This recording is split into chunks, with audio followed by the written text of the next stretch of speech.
Hey, welcome to an episode of the Digital Access Show. Now, last week we were looking at innovation and AI, and we've been looking at education.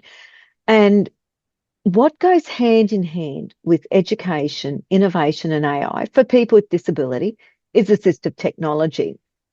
So I've actually asked Marisa Sposaro to come on and talk about her journey and the tools that she uses to communicate. I'll let Marisa tell you her story. So please welcome Marisa Sposaro. Thanks, Marisa. Thank you. Marisa, can you tell us a bit about yourself, please? I am a Braille user, so I love books and I love music and I love food. That's helpful, yes. Got to And have I'm food. classified as totally blind Yeah, and or vision impaired or whatever the terminology is. yeah, Yeah, yeah. So for you, do you mind if I ask, did you learn, if you're a Braille user, you would have learnt Braille at school? I did. And I remember it so clearly. I started learning Braille at the age of Yeah, 5.5, and I was at the School for the Blind yep, in Victoria. yep. And before before I started school, I couldn't understand why I couldn't read the print in the books. And I used to open the book and I used to say, I can't read. Where are the letters? I used to Oh, say. oh So my when I went God. to school and I learnt Braille, I loved it so much. And I was always reading after that.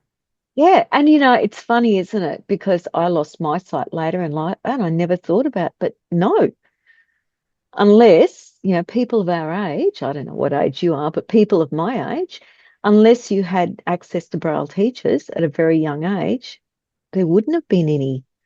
You'd have known about books because you felt them. That's right. Yeah, That's so exactly right. when you were going through at school, you would have used what we call a stylus to do your No, writing. How did you do it? well, and so for people that don't know about Braille, it's a Mm. combination of six dots. And the way that Braille comes up on the page is back then, when I was at school, I was using a Perkins Brailler. So Yep. it's a combination of different dots. And that's Yes. it's like a code. And in fact, to me, learning Braille was the best thing that I ever did. So the way I used it, yes, they did teach us how to use a stylus Yes. and on a hand frame, but that's very slow.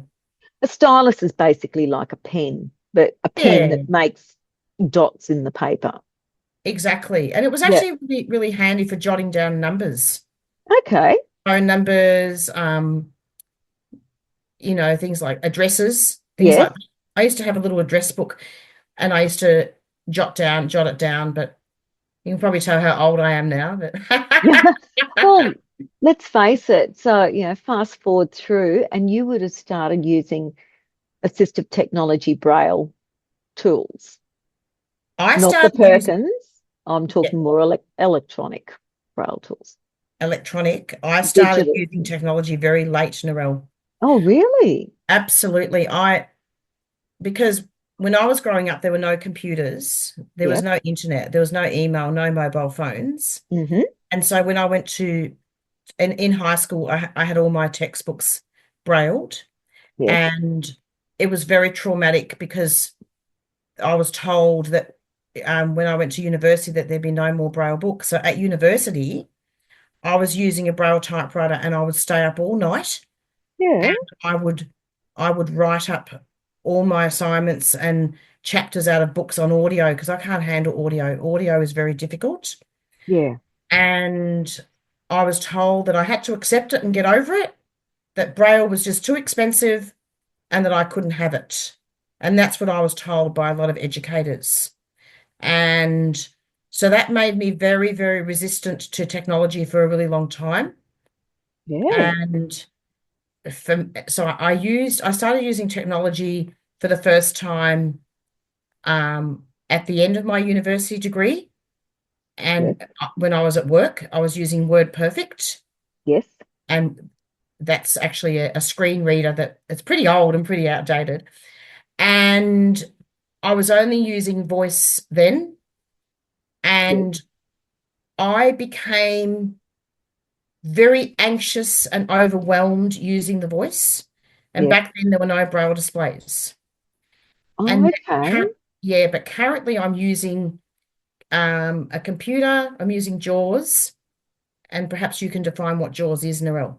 Yeah, JAWS is a screen reader. JAWS stands for Job Access with Speech, and it operates on Windows, Macs, different computers. And it actually doesn't read the screen as a person with sight would read the screen. It reads the programming in behind it. So if you're looking at, say, a Microsoft Word document, it doesn't read the words the way a person with sight would read them. It actually reads the code that makes up the document. So it's a really good tool. I use JAWS all the time as well. Well, I use two or three different ones, but it is a very handy tool because it gives us the ability to communicate. And I didn't realize that for a really long time because Mm. JAWS, I was always very resistant to it because Yeah, of the fact that there were no braille displays. But what does it? Is that what that's your it. organization's Yep, called? yep. What um DASIT has taught me, because I know with the training and Mm. everything, it has shown me that you can use a braille display with JAWS. And because I'm a visual learner, I can now use JAWS very competently and have the braille display along with it. So I can read long reports, I can do my radio work, and I'm a writer, so I can actually write in peace Yes. and know that as well as the voice, I can actually read the braille along with it. And that's what I don't think people really understand, do they? Because if we go back to when you're at uni and you were using audio, if you wanted to go back and find a particular section in the audio, you couldn't. You would have had to listen to the whole thing again. Whereas using Braille, if it was chapter by chapter, you could pretty quickly work out exactly where you needed to go with Braille. Am I right? Absolutely. Yeah. So when you went to using computers and not having the access to a Braille reader or a Braille device, as we call it, you would have been in exactly the same boat. You've got to try and work out where in the document you were because you are a Braille reader and you've always known that. That would have been, for you, it would have been like using something in a different language. Oh, I cried every day. I Yeah, was in, I would have a meltdown just about every day when I was doing just the voice without the braille display yeah, because I was so overwhelmed. It was almost like having dyslexia, yeah, but not I'm not through my eyes though. Do you know what I mean? But through my hands. Like yeah. I couldn't put my hands down to read anything. And hearing that voice going chatter, chatter, chatter, it just made me I couldn't write. I nearly lost one of my jobs out of it. Yeah. And but in the end, I ended up adjusting to the voice. Mm, And then I had a really long break because all the note takers, the Android note takers came in like the Braille Sense 6. yeah. And the Braille Sense 6 is actually an Android computer system and it's a Perkins Braille, but computerized. But And that's a very closed it's system. yeah, and the thing what we're really saying is that voice would have been very mechanical as well. So Absolutely. if you think of, you know what I relate it to? Did you ever hear Doctor Who? Yes, I did. The TARDIS, the voice of the Yeah. TARDIS.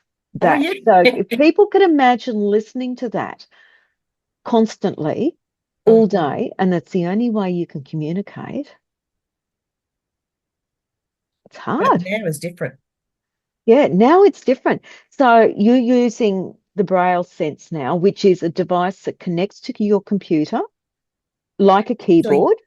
sorry, the Braille sensor I'm not using to connect to the computer. I'm actually Yep. using the emotion. Oh, okay. Yep. So if you And the can talk us through emotion what that is. is better. The emotion is is is a note taker as well, but it Yep. doesn't have the email and the internet. And that that's you can connect that to the Braille display through the computer through USB, and it's Yes. compatible with JAWS. Oh, brilliant. Yes.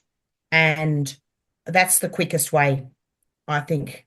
It's a Mm. really good Braille display. And I can Oh, read along yep. with the JAWS. So, for example, it's Windows, like it's compatible with Windows 11, Yep.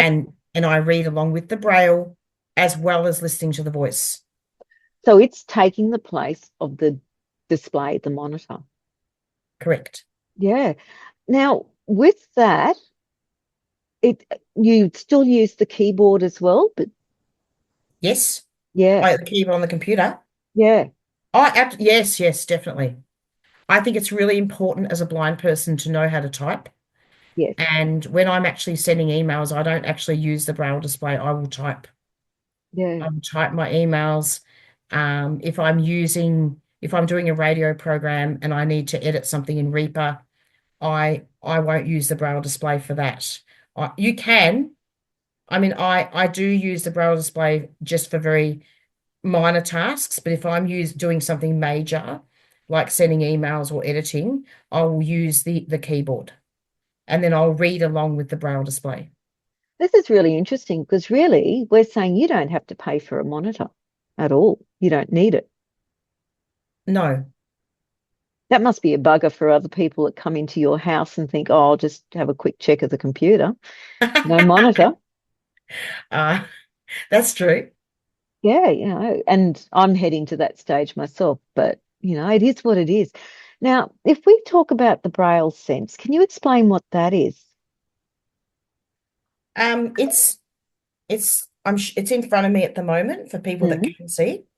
Um, so I'll just turn the voice on. So the Braille sense, and I suppose for me, I use quite a few devices in yes. my life. It's always good to use more than one. Hmm. And the Braille sense is a note taker, and it's got an Android system, and it's got a file manager, it's got office tools like email and internet and Google. Yeah, And it's got a media player, it's actually got a recorder as well. So I actually take this with me when I'm recording, when I'm recording off-site, like if I'm recording something, a meeting or something or a forum. yeah. And it's got Excel, it's got a library. So we're able to access Bookshare on that. So it's And it's like a got a mini podcast. computer. Yeah, it's a mini Yeah, computer. okay. And it fits in your handbag and off you go. Yeah, Yeah. And instead of a laptop, it would do similar to a laptop, except it's all done by Braille. exactly. Wow. And this is why I couldn't use just a Braille sense on its own. Yeah, It's impossible. And it took me a long time to accept. yeah, And I think I've had very, very fantastic trainers from yeah, Dasset and other places that have offered me a lot of really amazing peer support yeah. and helping me with the training to help me to accept that I need JAWS, that I need JAWS and I need a Braille display as well to have an open system. It really has allowed you to communicate again, is what you're saying. Yeah, When do you need a phone then? Because I know you also use a phone. I use a phone, but I'm so not interested in an iPhone. That's too much for me. Yep. I've got a blind shell. Yep. Oh, yes. So for those that don't know, can you explain what a blind shell is? It's from America, I think. Yeah, it is. It's a normal phone, except that it's got audio. Yes. And for some reason, I don't mind the audio. And I've learned how to text, Yep.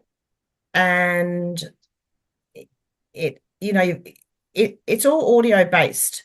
Okay. You can change. There are different voices you can use. Yeah. But for that, it doesn't bother me. Yeah. I think I've that's, learned to type on the keyboard, type text as well. yeah. I think the one thing I think people, look, what do you think about the point that people with sight that don't have the issues that we have can't understand how we do what we do? Oh, it's a bit of an ethical dilemma for me. I mean, on the one hand, I believe in educating people and it's a good thing. Yes. But I also have learnt to set boundaries around that Yeah. because sometimes it can be very draining. Yeah. Well, they need to find out. Why don't they Google it, mate? Yeah. Yeah. And I mean, go on. I know exactly what you mean. For me, it's like I've had extended family just not understand that I communicate just like everyone else. I admire you. I think you've got endless patience, Noelle. And Oh, not really. Sometimes I get fed up and I just want to say to them, well, what do you think I do? I'm here. We arranged to meet here. I got here. that's I right. use the tools. I do it my way. What's your experience been like as a person who's lost their Um, sight later on in life with technology? Actually, it's been really hard. My youngest son was still in primary school. I'm so lucky with my sons. They're very caring and they switched on really quickly about what I couldn't do. At the same time, they thought they were getting away with things like notes and things because notes had come home from school and I couldn't read them. But I used to say, you've got a father. He's sitting over there. Off you go. Mark, Yeah, there's a note from school. And they, oh, okay. You know, but yeah. I think for me, the struggle was I'd been so used to doing things one way with sight that moving to not having sight or not having reliable sight because mine's degenerative and I've been gradually down to where now it's pretty well useless. But in one way that was good because it gave me time to learn things. And that's where I met Mark Muscat, who also happens to be your trainer, because He's Mark was brought amazing. into, he is amazing. Yeah. And he's got endless amount of patience with me in the fact that I'd be going really well, I'd be confident, and then bang, I'd have another sight loss. And then I'd have to relearn. And in the end, it's like, yeah, no, we're not doing this again. You're going to learn this way. And then I don't care how you do it. Once you know how to do it one way, you can work out the way for you. It was hard because things that I was so used to doing, like I love cooking and I Yeah. can't cook the way I used to cook. I've just about given up cooking on a cooktop because my thing is my cooktop and I had a meeting and the consensus was I'm not to use the cooktop because I can't get it clean enough and the cooktop was happy with that. In other words, I made a mess. But you can do things another way. I still cook steak. I just do it my way. But It everyone still makes comes out mistakes. the same. Yeah, but when you spill things on a ceramic cooktop, scratch it, and there's always better ways to do things, I suppose, is what both of us are saying, isn't it? Oh my gosh, you see my stove. Yeah. But you think about it, with what we've both gone through, you with coming into the digital world and using JAWS, there's always another way to do something, isn't there? And that's what we're continually learning. It is, but I often wondered over the years, I actually thought that there was something wrong with me because I couldn't do the audio. Yeah. I just couldn't do the audio. And I was so rebellious. I mean, I still am rebellious Yep. with many causes, but but I just didn't want to use the audio. And it's not that I didn't want to, I couldn't. Be- And Mark made me realize why, because um he said to me, Marissa, he said, you need to buy a Braille display. I'm going to write you a letter and you're Yeah. going to get a Braille display through the NDIS because he said, you will learn a lot faster. You're a visual learner. Yeah. He said it to me. Yeah. It made me feel better. It sort of, it made me almost, I gave myself permission that it was okay not to be able to use the audio. Yes. Like I let go. And after I surrendered, it was a hurdle that I really overcame. And it's made me so much more independent. I mean, I was independent before, Yes. I was using Braille, which I'm very passionate about, Yes. but it's actually made me learn skills in technology that I never thought I could learn. And that was through having the Braille display and having that there. I mean, at first I wouldn't even know how to turn the computer on. Yes. And then when I was first, because I started off with NVDA Yes. and then So I for moved on to, NVDA, yeah, I must say NVDA is non-visual desktop access. It's a Windows screen reader, like correct. JAWS. It's for Windows only, Yeah, and it's yeah. open source. It's freeware. But I only wish that I had this JAWS when I was growing up. Yeah. But then again, I love paper and I love books and I love the smell Yeah. of books. And I love my Braille typewriter, my Braille machine. I still use that. Yeah. And I use it a lot. Yeah. See, for me, it was I'm like you. I love books, and I had books and books and books everywhere. I love my books. And one of the best things was Vision Australia told me I needed a Daisy reader. A Daisy reader it's like a CD player with different controls just for people with severe vision impairments. And that made the difference because I learned to listen. And I think that's one of the hardest things people don't realize. You have to learn to listen because everything comes down to how well you listen, doesn't it? If you're on the bus, that you're listening for the sounds around you for safety, for security, Of course. Yeah, and you're listening to like I use my phone to tell me where I am. It tells me the streets we're coming up to and the bus stops. When I'm out walking, again, that I'm listening constantly to what's on my phone, to where I am. And again, it's safety and security because not having your eyes, it's a different world. it is a different world, and I can only speak from my own lived Mm. experience. But it's what you're saying is true. And I would say to any blind and vision impaired person, study self-defense. Yeah, that's a good point. I've actually been studying quite a lot about, for many years now, I study a lot of self-defense techniques. And Yes. there's a really good book actually that you can get from the National Braille Press in America called Safe Without Sight. And Okay.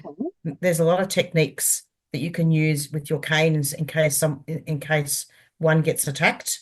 But it's not Yes. just even about getting attacked, it's about feeling safe, prevention, preventing not just physical attacks, but also psychological attacks. Like, for example, if someone's asking you too many questions, you don't have to answer them, or you can get up and walk and find another seat.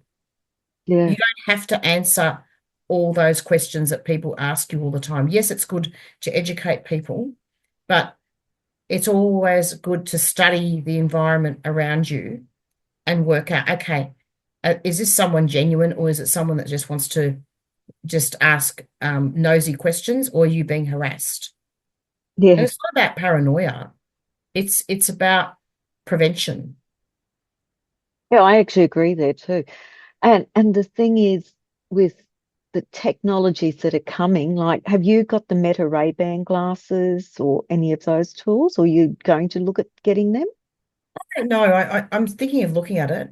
I've Yeah. been doing some orientation and mobility. And yeah, I might have a look. I mean, no reason why not. Yeah, it's another form of technology. So Yeah. Meta Ray-Ban glasses, can you describe them, Marissa? Actually haven't tested them yet. I've got friends that have got them and they're I raving think about them. from what I've heard and seen, you when you put the glasses on, I think it orientates you. They orientate you and you don't bump into things as much. And it will actually, from what I understand, tell you what's coming. Yeah, that's right. Whether you're at a street lights, if you're trying to read a menu, oh my gosh, reading menus, they're a pain. But it will help you do the things that other people just do without thinking that have sight. That's right. But if I go to a restaurant, I'll just download the menu from the internet. There's so Yeah, many menus on the internet now. they Just are. If download it. they're the thing is they've got to be accessible. They If do. and oftentimes they're not. But this is where, when you think about it, like I'm in my 60s, I think you're younger than me, but when we were growing up, the technologies that were there then, and you've described it, Braille Perkins typewriters basically, and to what we've got now with you've got the Braille Sixth Sense, you've got the emotion, we've got phones. There's Yeah. a big difference just in what, 40, 50 years, isn't it? Indeed, but one of the things is that you have a lot of companies Mm. that they charge a lot of money for a lot of these products, these Braille products, and a lot of companies don't provide enough technical support for people. Oh, I mean, really? if you're going to be a customer of a Braille product, you need to be able to service that customer accordingly Yeah. and provide proper repair and technical support. Don't Yes. say to a person, oh, you're going to be without your Braille display for a month, or you need to send it overseas, or, you know, Yeah. Yeah. it's, It, yeah, it's it's the only way you communicate, isn't it? yeah. Yeah. What do you think is coming in the future with technology? What would you like to see? My vision for the future for technology would be Mm. it would be amazing to be able to have a computer that's in Braille with Windows based, Yes. and then you'd be able to have everything in one. Yeah. Yeah. I know exactly where you're coming from because I've got similar thoughts. For me, it's like I have my phone, and on my phone, I've got all these different apps that I have to use depending on the situation. Wouldn't it be amazing if there was just one app? Yeah. Rather than have you see how many computers I have here, all Yeah. these different devices, using one to read books, using one to store. Yeah. There are Using one so to many. read the ingredient, you That's right. know, we have the tools that we've got. If it came down to just one or two tools, wouldn't it be awesome? Well, AI is coming now, but I don't like where Yeah. it's heading. I think AI, if it's done properly and it's controlled properly, is going to be the way to go. But there's all the privacy issues. There's all of those things that we've got to consider. Absolutely, I know. Yeah. Yeah. Marissa, what's one piece of advice that you would give to any person that's losing their sight today, or even a child or a parent of a child that has no sight? Whether you're born without sight or you lose your sight later on in life, it's always important to have peer support, Yeah, but also to be integrated as well. So to be able to, even the child, learn technology early, yeah, learn things early. There has to be early intervention, yeah, really important. And particularly if the child who's blind comes from a non-English speaking background, like I did, yes, it's a little bit different then because you don't have enough support at home because they don't know the English. yeah. You had a double whammy, didn't you? Yeah, although I have to say that my mother was the person that really helped me to love books. She couldn't read herself, Yeah, but I was very frightened of learning Braille at first because the dots were so overwhelming. And she yeah. would grab that book and she'd put it in front of me and she'd get the print book and she'd say, read, and off we would go. So Marissa, yeah. thank you. Now, you've actually asked that if people want to get in contact with you and find out more, even about your community radio work, people that want to know just a bit of support that they can be contacting you through us. Yep, that's fine. And thank you. Thanks so much for coming on the show because with everything we look at, those assistive technology tools are still the basis of everything. If we can't communicate, we can't be the society is not inclusive. Exactly. And I suppose in conclusion, what I'd really like to say, and everybody, of course, I'm not here to judge what format people want to have. But to me, Braille literacy is really important. To be able to read is a right, not a privilege. Yes. And to be able to use your punctuation and your grammar and your spelling correctly, which is what Braille also gives. Yep. Mm. Thank you, Marisa. Thank you for joining us today. We really love some advice on how we can improve the show. Marisa, go for your life. Afterwards, I'd love any advice because it's important. We can only improve if we know where we're going wrong. And we also want to learn how we can do things differently because it's always a different way.